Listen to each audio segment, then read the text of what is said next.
Okay, so good evening, everybody, and thank you for giving us this opportunity to share with you our experience of visiting the AFAQ Association for the Rehabilitation and Integration of Persons with Disabilities.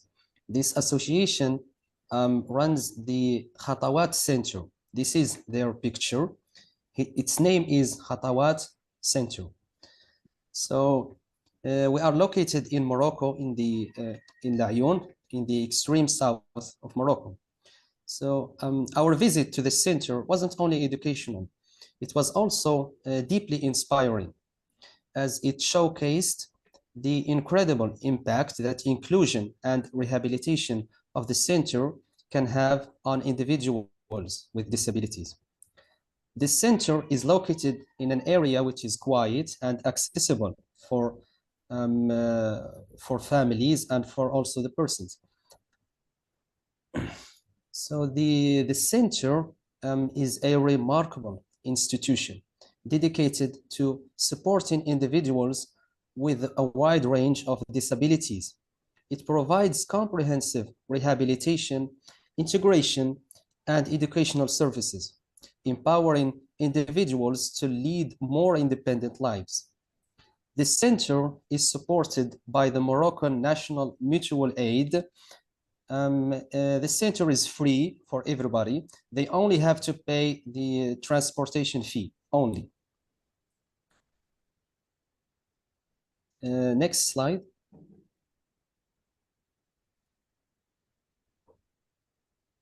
Yes, next one. Yes, thank you. So during our visit to the center,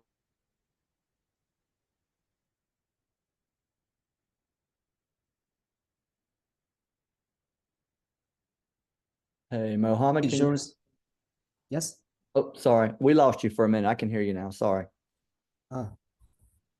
Okay, so during our visit to the center, we were welcomed by the headmistress who guided us through the center and gave us an in-depth understanding of their mission and activities and their procedures. We were actually very impressed by the center's detailed and personalized approach to supporting its students. So when a new individual joins, the process begins by a detailed social assessment to understand their background and needs. And then it is followed by a diagnostic evaluation to identify their strengths and areas for improvement. And based on this, the staff members of the center develop a tailored plan for each student. By the way, the students are aged between 4 years and 26 years. So the plan, it is clear, measurable, with measurable objectives.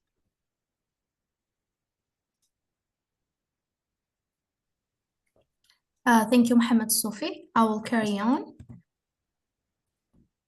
Okay. Now, since we have Mr. Sofi talked about the team that are well formed and prepared to teach these special needs students, they comprise psychologists, healthcare team, physiotherapists, and teachers. Here we have some of the special needs students that we pointed out. We have Halima that has Down syndrome. We have Yassine with autism, and Ahmed with mental debility, and Hiba with cerebral palsy. In each disability, we have more than one student. So here we highlighted some of the strengths and weaknesses, some of the maybe also the obstacles that the teachers have observed with these special needs students. So with Halima that has Down syndrome, she has challenges with the language, with the speech in general. And one of the strengths is the social interaction, maybe in groups And also, she has always an emotional response. She shows affection. Yassine has autism. One of the obstacles may be that he has poor eye contact, also difficulty with language, speech, pronunciation, and so on. Kind of a poor concentration and attention. And as we know, autism, sometimes they have also that hyperactivity. One of the strengths that we observed that they autism students, sometimes they are focused in a specific task, or they are interested in a specific thing more than other things. So they normally, they used to be good at it. And they are mentally programmed for certain routines. The supervisor told us that sometimes they know exactly without knowing the time. They know when the time for lunch, when they have to need something programmed. So they are mentally programmed for a certain structure, let's say. We have Ahmed that has mental debility. One of the weaknesses is that he gets distracted easily, and some cognitive deficits also he has. The good thing is that basic communication, he can communicate with simple words or with gestures. And also he's good at group activities, okay? We have Hiba with cerebral palsy. One of the weaknesses is that she has poor concentration and attention. She sometimes forgets easily. So they have weak retention, let's say, and difficulty with fine motor skills. One of the things that she is good at is communication. And also engage in activities. Here we have some of the activities that the supervisors told us that they do at the Khatawat Center. They do extracurricular activities, for example, sports. They do sports, cultural events like the Green March, the Independence Day, and so on. They have training in areas like emotional regulation and how to evolve in a community with other people, okay? They have also psychological support when it's needed. They have physiotherapy, CUN activities, painting, and crafts, and so on. These activities, their main goal is to improve their fine motor skills development, cognitive and language skills, and autonomy and self-confidence.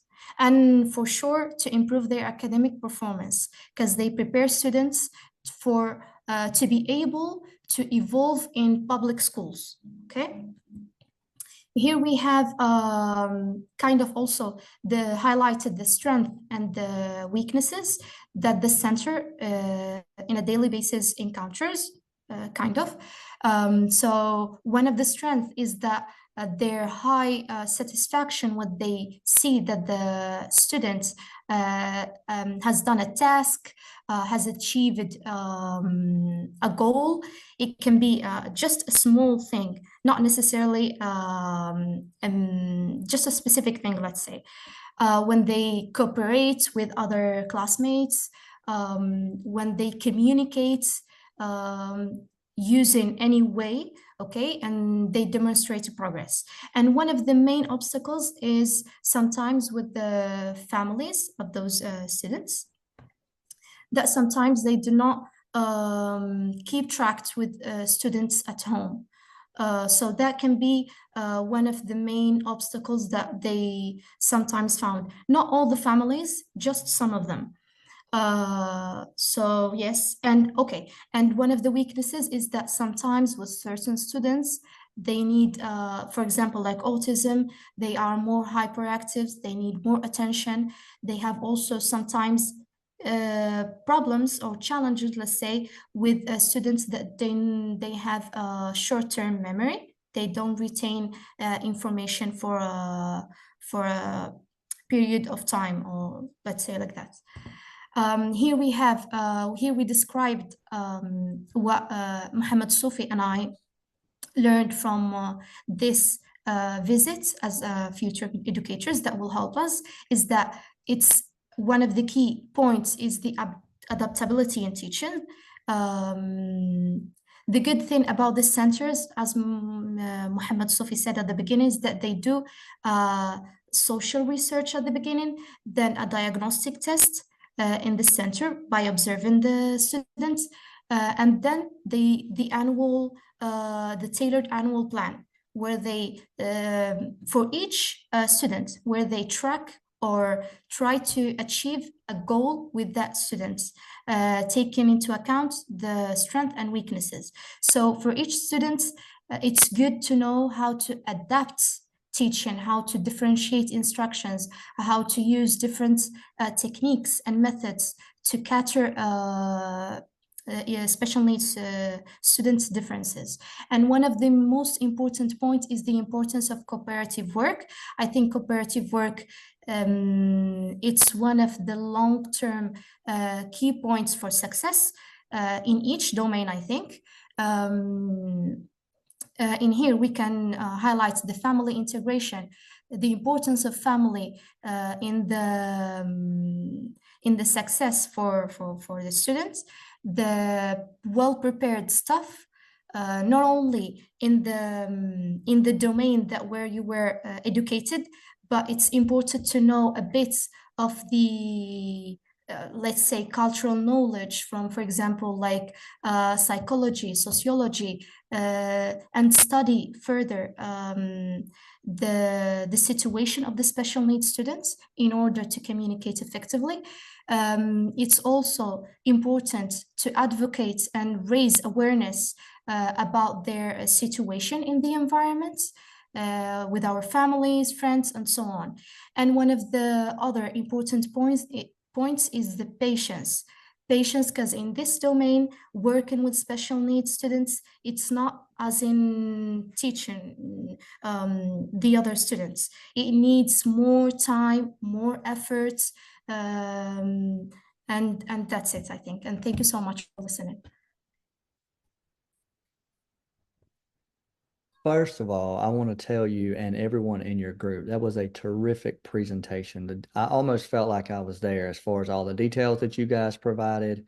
I felt like I had a really good idea of what you guys did and what you guys learned. So I want you just to know that's a really good presentation. You could tell you guys put a lot of time and effort into it. So thank you for doing that. I do have a question, and hopefully some other questions will pop up. And you may have mentioned this and I may have missed it. So if so, I apologize. Is this center, do they go the same times as school? Like, is it an everyday type thing? Is it an after school program, or how does that work? Okay, I can answer that. So the center gives a timetable for each student. Each student comes to the center 3 times per week, each week, 3 days in the week. They are taught, each student is taught, for example, math, how to write, drawing, for example, some basic vocabulary, and so on and so forth. It is not an after school, but you can say that it is almost a full school for the student. Okay, thank you. That's great. That's one thing I was wondering about. It reminds me, a lot of the things that you guys said reminds me of what in the United States we called IEPs, or individualized education programs. It's kind of the same process. So the whole time you guys were talking about that, hopefully some of our students from the University of Mississippi and Western Kentucky, hopefully you were kind of making that connection, because it's very similar to some of the things that we do here, which was great to kind of put that together. So thank you. Is there any more questions for this group? That was really great. I enjoyed it. I don't have a question, but I kind of came in and out, but you guys, that was very interesting, and I echo how well done it was. So thank you. Gave us a nice window into the kinds of programs that are happening in Morocco. Thank you so much.